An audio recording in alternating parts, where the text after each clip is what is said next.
Welcome, everybody, to this week's episode and the very first episode for our new segment, Enter the Battleground. So, with us today, we always have Josh, the main man, and on camera for the first time, we have our voice of reason, Meghann. So, today, she is going to be our very first victim of the dojo. The concept of this idea is one of you guys in the group are going to come on. You got your bad takes, and you're going to defend them against one of us. This week, we'll be doing Fall Out Boy songs. Josh thinks that remind me of the song name again, Josh. Forgot it. It's Disloyal Order of the Water Buffaloes. The Disloyal Order of the Water Buffaloes is the best Fall Out Boy song ever. And Meghann thinks that XO is the best Fall Out Boy song ever. Obviously, I didn't forget that one because it's 2 letters and I'm not that big of a moron. So, before we get started, though, and everybody that comes on will have the same opportunity, we're going to have a little bit of time for the guest of the week to tell us about themselves, what they have going on, and plug anything they got going on. So, without further ado, Meghann, the floor is yours. Dear. Okay. Hi, I'm Meghann. I go by Meghann Kennedy and Meghann Miller because changing your name in the United States is very hard. So I am a motion designer and a video editor. I'm based in Kansas City, but I'm originally from Huntsville. So I moved to Nebraska after college, that I went to school in Georgia, and now I'm in Missouri, and I'm just picking the worst states to live in and just see how bad they are. Because Nebraska, while I loved it, I loved my time there. The weather was awesome. I loved the people that I worked with. It's Nebraska. So I didn't spend much time there. Were you in Omaha? No, I was in Lincoln. I actually worked like a block away from one of the entrances into the school. Okay. Yeah. It was a school whose mascot is the Cornhuskers. Yes, and it's to give you an idea of how exciting the area is. Yeah. Like, corn is fucking awesome, okay? You can't digest corn. I love corn so much, but your body doesn't digest it, which means we shouldn't be eating it. Yeah, no, I drove to Nebraska one time, and that is the most boring stretch of a drive I've ever had in my life. It's the worst. And the stretch in Missouri from Kansas City to St. Louis is very reminiscent of that, because all you see is strip club, adult toy store, go to the church, the devil's gonna get you. Church. You sure this isn't 565 going through Alabama? Or not 565, but 65? Yeah. It's like the stretch from Montgomery to Birmingham. Yeah. I mean, it basically is. So are you in the Ozarks from Kansas City to St. Louis, or am I off geographically? So I'm in Kansas City, but it's like diagonal to get to like Kansas City to St. Louis. So you like kind of go through the Ozarks. Like you get like there's a turn off to go there. But I have never been because the show Ozarks makes me very nervous about going. Even though I know it's totally made up. It's totally made up, but you know. The show's good. It is really good. So last year, we had a trip to Minneapolis planned, and my daughter ended up getting COVID like 4 days before we went. And we thought about flying anyway, but decided that it was just too risky. Didn't want to be trapped on a plane with some, old lady. So I ended up driving to Minneapolis from I remember. So I drove through Missouri. Complaining about this trip to me. Oh God. It was 19 hours. Oof. It was fun though. I got to see a lot of places that I wouldn't have got to see otherwise, but I saw a whole lot of corn because I drove all the way through Missouri and all the way through Iowa. I was the worst. It was nothing. It was absolutely nothing. I don't know if you remember a coworker we used to have named Whitney, Josh, but her and her husband up and decided to move to Colorado. And both of them were 18, so they needed someone that was over 21 to help do the drive with them and stuff. And so they offered me a free trip to Colorado if I would be their 21-year-old. And so I got to drive through a lot of that. And yeah, a lot of corn, So much a lot fun. of reasons to go to sleep while you're already baked going down the road. That's very true. So true. So I mean that's really about it. I've lived in a couple different places, but Alabama's home. Um, right now I'm working on a bunch of like national campaigns, which is really cool. I've been touching a lot of like Dell and Smirnoff stuff right now. So, and if you see a Wendy's ad, there is a 33% chance that I am the one who animated it. So Well, that's there's a that joke. fun thing. Wow. It's a fun job. I get to do shit that I'm just like, It's really this cool. is so silly. I can't believe that somebody pays people to do this. So, Don't yeah. tell them that. They'll stop paying Yeah, you don't to let them do know. it. Oh, it's advertising. It's never going away. All right, this is true. The next step is just figuring out how to get directly into our brains with it.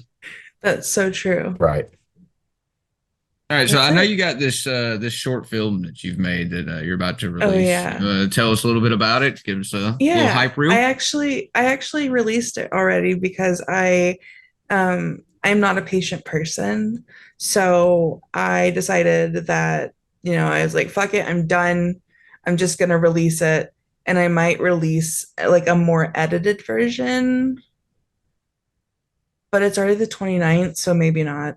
But it's a short film about depression, um, and like a bunch of really heavy shit, but how there's like the light at the end of the tunnel, which is like, it's so stupid to hear because people are like, I can't get out of my depression. And somebody saying, like, there's light at the end of the tunnel is like, so I can't even think of the word, but it's just like, it's just cheesy and doesn't help anything. But um, I don't know, it really does get better. And it's not linear, and there are peaks and valleys, but that's life. Awesome. So Yeah, I watched it. I didn't know that you were dropping it, and I saw it on Facebook one night. It's really good. It's really heavy, but it's really good. It's really well done. thank you. We'll Thank you so we'll much. definitely have to make sure to link that in the description down below. And not to do the YouTube thing too much, but for those of you watching on YouTube right now, if you could do us a favor and just go down there, hit that like button, subscribe if you haven't already, and please throw a comment for us. It really helps out in the algorithm and helps push it out to other people. So, we can get some more really bad opinions in here the more people find us. But thank you for coming on and telling us about yourself, Meghann. Sure. Now it's time for the juicy part. Ladies and gentlemen, I want mudslinging. I want this to get dirty. I want you to verbally pull some hair, gouge some eyes out, go below the belt. You're talking about the same band, but talk shit about that band. Do whatever you got to do to convince me that your song is the better Fall Out Boys. Oh, So who boy. wants to go first? You want to go first or you want to go second? I kind of want to go second. Okay. All right. So my song is Disloyal Order of the Water Buffaloes. Real quick, Meghann, what is your favorite Fall Out Boy album? Because I think this is a big factor. Either Infinity on High or From Under the Cork Tree. So that's what I figured. Based on the song you picked, I figured that was more your era. I would say From Under the Cork Tree is my favorite, but I really liked when they came back and started the arena rock sound, Save Rock and Roll. So just Folia Do, which is the album that my song is on, is, I would say, fairly unliked. Would you say that's fair, Meghann? I've never actually listened to it. Yeah. So little backstory. It came out as Fall Out Boy was going on hiatus. They were taking a break. So they kind of put this album out as they were done. The two singles off this album were not the best songs off of the album, which I think really hurt them. It was I Don't Care and America's Sweetheart. So I was like you at first. I was like, these two songs don't interest me. I'm kind of done. But I got it and I listened and I really liked a few songs. The first song is Disloyal Order of the Water Buffaloes, which sounds like to me like an Infinity on High song. It's got the really scratchy guitar. It comes in with a lot of energy. It has like its peaks and valleys.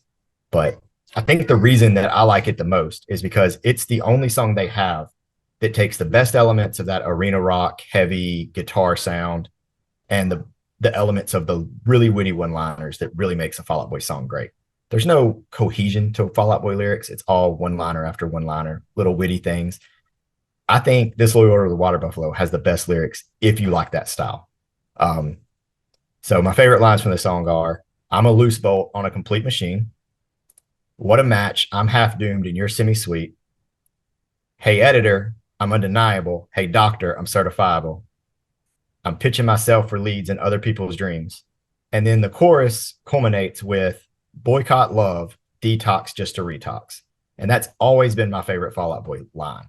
It's so to the point, 6 words, sums it up perfect about going back into things that you don't like. I think this song stands out to me because it's the only song on this album that really has heart behind it. A lot of it felt like mailing it in. This song really didn't. And I think that it's the first time, it was the last time that they ever had that witty one-liner and the heart of a pop punk band, whatever you want to call it. They were still dealing with the heartache and the not knowing themselves. You know, their songs like Centuries and my songs Know What You Did in the Dark, they don't have that feel to them. But their sound was so much better in the second half of their career, which is why I think Disloyal Order of the Water Buffaloes is the only song that captures both of those in their entire discography. Yeah, I'm gonna fight you a little bit here because this is my problem with Okay. Fall Out Boy and a lot of bands like them. I like my songs to be more thematic and storytelling and move us from point A to point B. And specifically with that song, as I probably listened to both of these songs 5 or 6 times leading up to this, and it took me probably 5 listens before I started to really like this one because it's just a bunch of word vomit over some pretty 7.3 music. It's good. It's not bad. It's Fall Out Boy Arena Rock.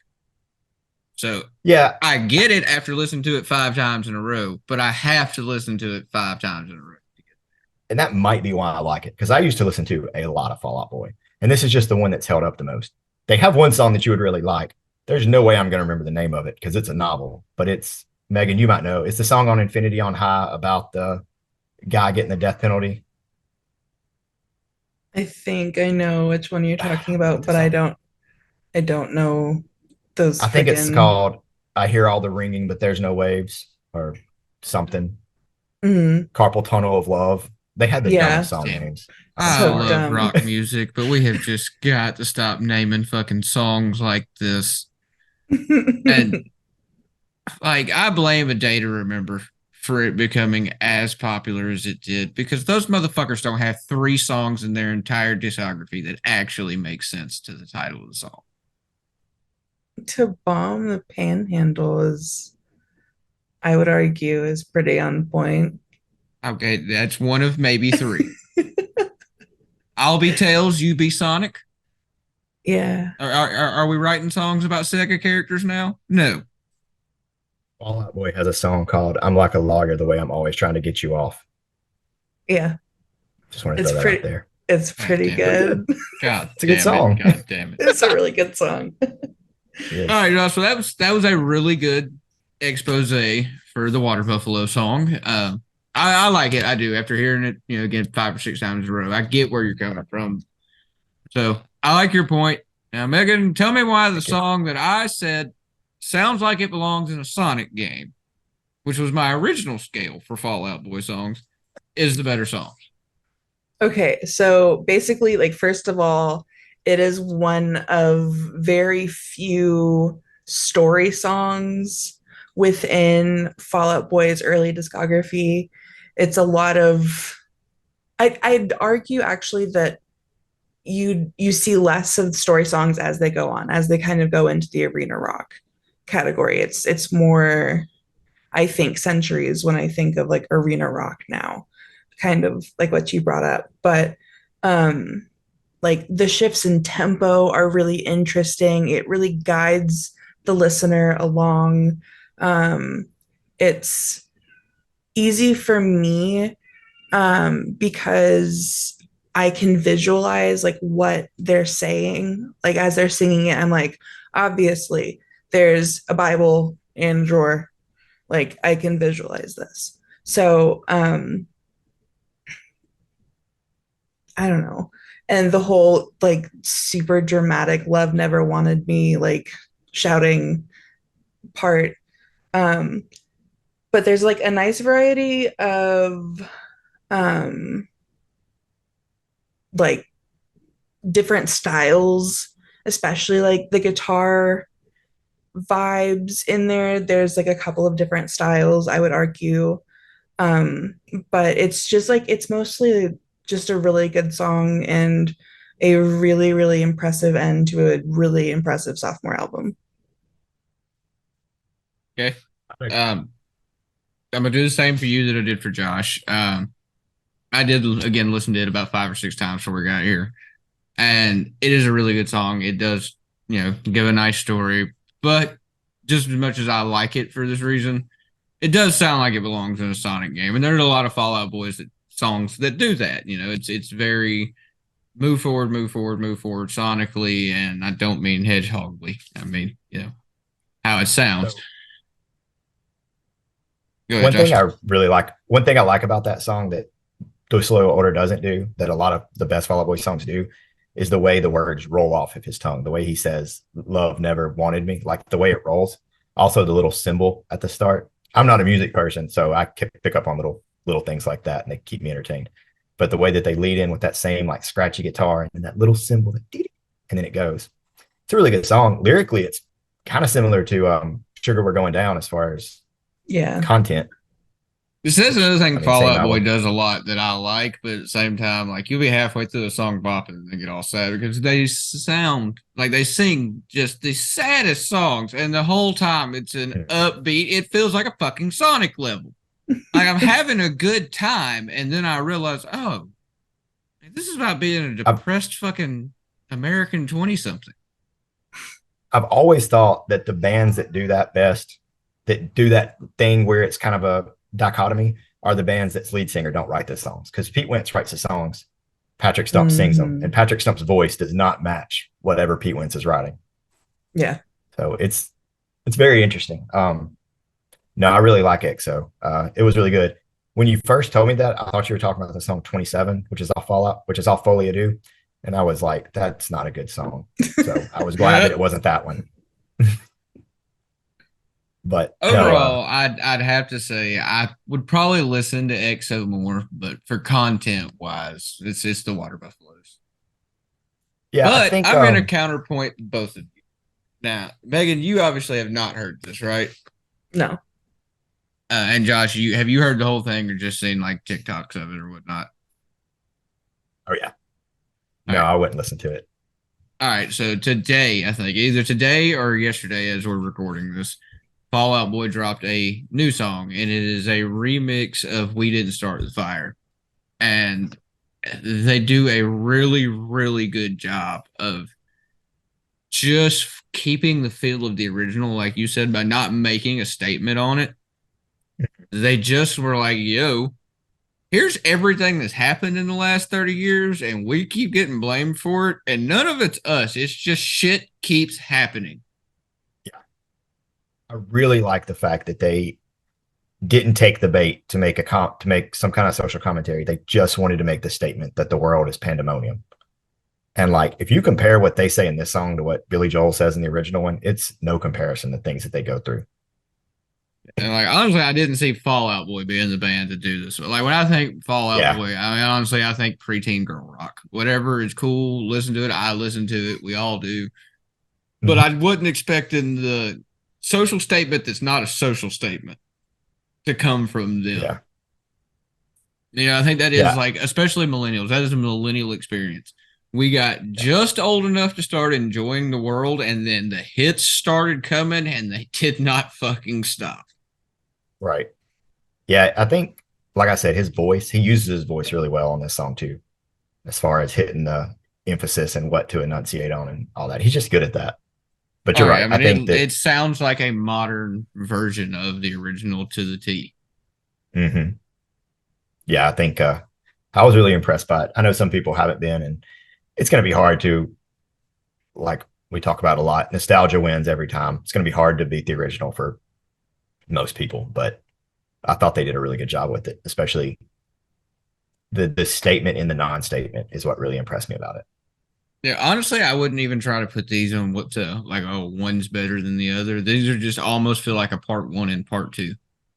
That's a good Like way of they looking did at it. Yeah. that good of a job at it. It was just like we're not trying to improve upon it or twist it in any way. It's just that was their issues. Here's our issues. We're just going to put them out there. I really Quick need to question, listen Meghann. to this. It's good. You'll like it. Hey, I have a we're question. not monetized, guys. You can run that shit, Meghann. I know we It's could get good. taken down. Fair enough. I don't know how that works. But since we chose two non-popular Fall Out Boy songs, what's your favorite Fall Out Boy single? Ugh, I have to look. I really don't like single wise. I haven't listened to Fall Out Boy since, oh God, Did Fall Out this Boy do Arms Race or was that Panic? No, that's Panic at the Disco. It's Fall Out Boy. No, that's that's Fall Oh, Fall it Out Out was Boy. Boy. Fall Out Boy. Okay, so I like Arms Race, but I actually my favorite's gonna be this fucking remix of it called Apocalypto Emo with Cat. Oh, With like Travie McCoy and like two or three other people on it. It's just like fire. It's almost got the Sugar Hill Gang beat to it. Like you have to look it up one day. I'll It's look at it. dope. Yeah, they kind of ushered in Travie McCoy and Gym Class Heroes and all that. Okay, so I think the last album that I super, super loved from them was American Beauty, American Psycho. So probably I can't remember the singles off of that album. Um, but Uma Thurman is just like Good. one of those songs Yeah, it's really that, good. yeah. So oddly enough, my favorite single is still, I guess, their second one, which is Grand Theft Auto, Where's Your Boy? Mm, That song is so different from anything else they've done since, yep. but it always resonates. Um, Thanks for the Memories. That song got really overplayed, but it has Oh some yeah. good lines to it too. If you like the Disloyal Order of the Water Buffalo type thing. Yeah. Hmm. Also, I don't know if y'all remember this. Y'all are a little younger than me, but in 2008, when Folie à Deux was coming out, do y'all remember I Don't Care, the song I Don't Care? Yes. So I when they do released the not. video, it wasn't, the song didn't stick. It wasn't good. It was just very generic, like wallpaper music. But the video for the song had a bunch of cameos. And So good. this was 2008, like a couple of months before the election. And the last cameo was Sarah Palin. How Fall Out Boy got Sarah Palin, I do not know. Somebody was related to somebody on that one, or somebody was like, "This will help you get the youth vote." You. But also, have y'all seen the picture of Pete Wentz walking down the street in 2008? I haven't. I'm sure I have, but I don't know which one you're talking about. It's a picture of Pete Wentz walking down the sidewalk, and in the background, looking at him in awe, is a pre-famous Bruno Mars. Oh shit. It's a really cool picture. Yeah. I love those. I tell you where you have those a lot is in fucking wrestling. Oh yeah, I bet. In fact, in the end of this whole Enter the Battleground thing we're doing, we're not just going to do one topic every week because, we want to spread it out a little bit. So when we have you fill out the form, this is why we ask for multiple ones. We're going to talk a little wrestling this week as well. Before we get into that, for my YouTube people, will you go down in the comments and tell us who you think or what song you think's the best, or is just your favorite Fall Out Boy song? Just help us out a little bit there. There's a clear bias against mine. Everybody's too lazy to type my novel of a title. Well, that's your fault for picking the longest goddamn title they have in their discography. Oh no. That's not even And I close. don't. I trust and believe you. I don't need to use up what little bit of head RAM I have left for Fall Out Boy songs. So, Money in the Bank is coming up.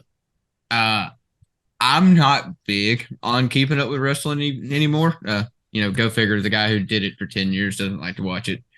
But I do have a couple matches I'm excited for. Josh, you said you just been kind of keeping up till a couple weeks ago. Meghann, you brought notes.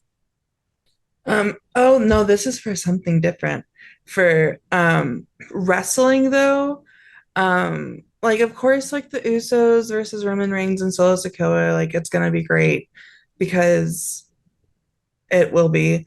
And I honestly think that it's gonna be like a fairly clean battle in terms of like who ends up winning because like Really? all of them are dirty cheaters and I hate it, but it's just gonna be like kind of like pandemonium. So like I really don't care because they're not doing it to somebody else, they're doing it to each other. So the rumors I'm hearing is that they've been practicing in a secret place. They're in London, so it's a little easier to get away from everybody. But it's because they have a big ending planned. Oh shit. God damn it! I wish they would quit doing this shit. I get it, and I loved to Well, see the big productions and stuff. But half the time they fuck them up, and when they don't fuck them up, it's especially with these guys in particular. Yeah. There's I like don't know if six that's people in the ring, and nobody knows what to look at. That's I don't know if that's it. I think my guess is that we're going to get the complete pandemonium that sets up for a fatal four way at SummerSlam. Oh, That's that's my guess. probably, yeah, for sure. And they don't want to spoil the ending or give it away, because they can't really practice that in front of anybody. I mean, I'm sure Jimmy and Jay will be fine. That's a lot of storytelling to set up in one match. Like you're already trying to close the door on, the whole bloodline family thing here. Are they? So I don't know. I've been thinking about it a lot, and it's not. I was on this when that Cody Rhodes fought Roman. I was on this when Sammy fought Roman. I didn't want either one of those guys to win because the storyline belongs to Jay. Jay Uso he deserves an Oscar for the acting performance that he puts in, week week out in the ring. The way that he can show facial expressions that reach the top row are beyond impressive. He is the best actor absolutely. to ever step foot in a ring. And the storyline belongs to him, in my opinion. So I don't know where it's going, but I think whatever Act 5 is has to end with Jay. That's just my opinion. From day one, I think that Jay has been the one actually telling the story. Roman may be the selling point, but the protagonist, the first person character of the story is Jay, in my opinion. I think that you're right about Jay being the main character here. But Cody Rhodes is still on the table. He's going to get one of those belts. So I don't see this going to a fatal four-way. I think Jay's going to get the SmackDown belt in the end, and then Cody will end up getting the other one. Interesting. I wonder if – so what do y'all think about Seth Finn? Because that's talking about the SmackDown belt. God, I hate Finn Balor. He's so good, but I hate him. I've been fucking with Finn since he was Fergal Devitt, so – And he's so good as a heel in spite of having a complete face moveset and being like 5'6". Hey, nothing wrong with being 5'6". God damn it! No problem at all. You even got the Finn Balor haircut right now. Yeah, a little bit. It looks good. It looks really good. But Balor's my favorite supernatural character. It's like some modern wrestling though. Like I like Bray Wyatt, but fuck the Fiend, fuck all of that. The Demon is the best executed supernatural gimmick of. I was so impressed with him when he came out at WrestleMania. Oh my God. I was like, what the fuck is that? Because I just started watching wrestling not too long ago. So I was like, I'd never seen Demon Finn. And I was like, okay, but this kind of goes hard. Like it's kind of really you need cool. to go back and watch Takeover Brooklyn, Takeover Dallas, and I think Brooklyn 2, where he's the first Demon Finn, then he's Takeover London, where he's Jack the Ripper Finn or Demon, and the other two he's just like themed demons. But those are some of the best matches that have ever been wrestled under the WWE branch. Is him and Samoa Joe and damn it, there's somebody else he did like two of the him and Kevin Steen or Owens. Yeah. They're oh my god. So good. I don't know how much you know of like the history of Balor since he joined WWE or since he got caught up, but they immediately put the belt on him. It was probably 4 months after he joined like the main roster. He was the first Universal Champion. He was the first Universal Champion, and he tore his pec the next night or tore his bicep. No, not the next night. In the match, he's the first one to go down to the buckle bomb, except for it wasn't in the buckle. Rollins gave him the buckle bomb in the barricade corner on the floor, and it tore his rotator cuff out. That was what it was. That was when Rollins was hurting everyone. Not on purpose, but yeah. Yeah. I remember listening to a video, and he was he had a belt for 22 hours, and then he had to relinquish it. Yeah, like quick aside, do you know how much money I would pay to be the fly on the wall when Seth Rollins got the phone call from Vince McMahon to tell him that he had just hurt the guy Vince had banked the motherfucking company on the inaugural night of the new belt? This was before or after? Was this before or after he had hurt Sting? I think before. I think it was the year before. It was the Mania before. It was the Mania before, and I think Sting was Survivor Series. That's maybe it was something like that. Yeah, Sting was Survivor Series because Sting had Triple H at Mania, and then Survivor Series he was retired. Yeah, he did Mania, got hurt at Survivor Series, retired at the Hall of Fame the next year. It's not a bad way to go out. Was at I can't remember now. Sting's debut was at Sting, did you watch that fucking TikTok that I sent y'all earlier? I didn't get to check it. It's so bad. So bad. All whatever the last AEW pay-per-view was, it was like last night or Forbidden Door. Forbidden Door. Yeah, the one they did with New Japan. Sting's 64-year-old ass climbs halfway up a ladder and jumps out of the ring onto somebody on two tables. Except for he doesn't climb high enough. He's 64 fucking years old. The guy's on the far table, and both tables are about 9 foot from the ring. So what actually happens is Sting headbutts the dude in the elbow. His chest comes down across the table, and both of his knees go directly into the floor, all at the same time. He doesn't land flat like he's supposed to. He lands like he's reaching up to praise Jesus. It's so bad. You're 60 fucking 4, Sting. You had a legend contract to make fuck knows how much money for the rest of your life at the big company. And now you're over here in AE fucking W getting high with Darby Allin doing dumb shit like jumping off of ladders. I just don't understand. These people can't walk away. He's reliving his youth. Let him feel his feelings. Fuck you. I felt his youth. I feel that shit every day when I roll out of bed. And it takes me 30 seconds to stand all the way up. He's 64 doing this dumb shit. He's not going to have many more years left if you keep that up. Oh, God. That's so true. Okay. I think I wrestled. No, I didn't wrestle longer than Sting. I forget Sting had an entire 80s career. Oh, yeah. So I didn't wrestle as long as Sting, and I hurt like I do. And fuck that. No, I couldn't do it. So who do you think's gonna, like, quickly, who do you think's gonna take Money in the Bank for the men? LA Knight. It has to be. He's so good. LA Knight's the next thing, and I hate that he's as old as he is because he would have done great in Attitude Era, but he's the next guy. Mm-hmm. I agree. I love that they slow played it too. They knew they had something and they let it build. They didn't rush it. I really like it. And now they have the chance to pay it off. I honestly don't know if they knew they had something. I think he just was one of the guys that went out there and forced it to be something. See, I remember him.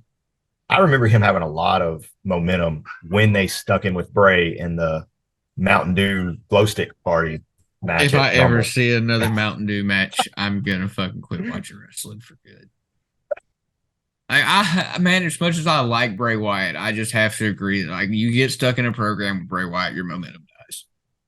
Yeah, I agree. Because it's always some dumb shit like the Mountain Dew blackout pitch black fucking neon rave EDM bullshit match.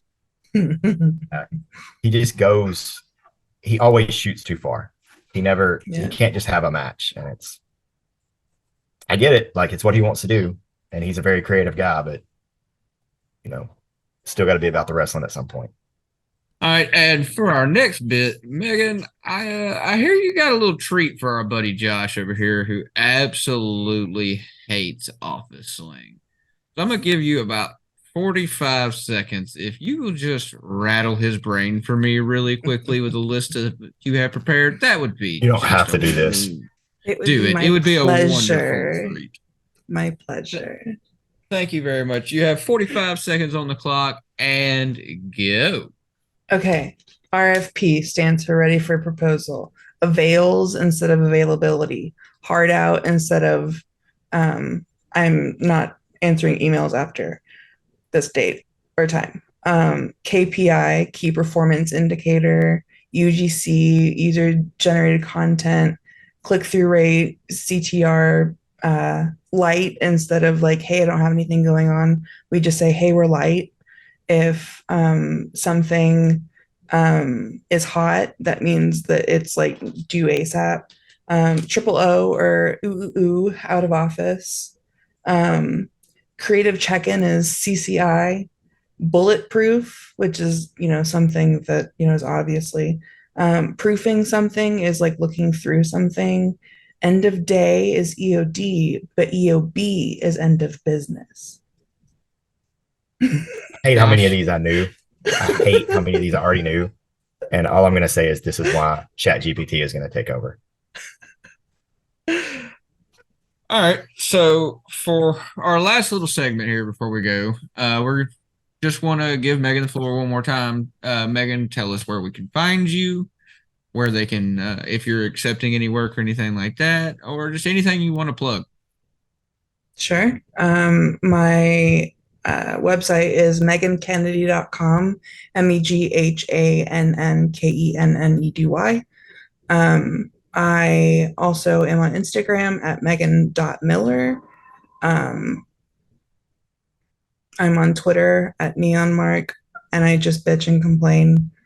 So, join me there if you would like. I mean, that's what we're all here for, is bitching and complaining. That's what we got together for the first place. All right, guys. So this was our first Enter the Battleground episode. We wanted to let Meghann come on in front of the camera for all the hard work that she puts in for us, and we thank her very much for. This one was a little bit light. I think this is sometimes, you're when you come on, feel free to get a little heavy, little swinging. Meghann just wanted to take it easy on Josh today. Remember, some of you motherfuckers are gonna have to go up against me, and I'm not taking it easy on you. So if you want to be part of this, we do have a Google Doc in the group. I'll find a way to put it on the Twitter. We have a Twitter now. It's at Bobo the Pod. If you want to find us there for the 2 shit tweets a day that I put out. I'm not quite as eloquent as Josh. I'll try to get the Google Doc there. Josh, you still have it pinned in the group, right? I'll check and make sure. All right, we'll make sure that it's pinned.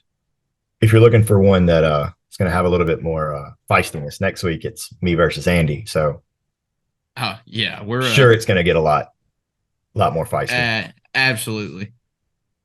So this is going to be the other podcast that we do. We're going to post them on the same channel, but you'll get probably one a month. That's going to be the more laid back, chill, us just catching up, talking, what's going on in the group, what's going on in the world, and then about one a month, depending on how we can crank them out against one of you. So if you want to be here, go fill out the form, and I don't think we're just going to pick random people. We're just going to work our way through it until one of us gets to argue with all of you. So don't be shy. Tell us what you love. Tell us what you hate. And we'll be here to tell you why it's stupid. Anything to add, Josh? No. Yeah, the plan right now is to alternate these, do one kind of, normal conversational podcast, one kind of battle podcast. It really fits the groove of the group to do it that way. So I'm excited to see how this one turns out, and I think they're going to get better as we go.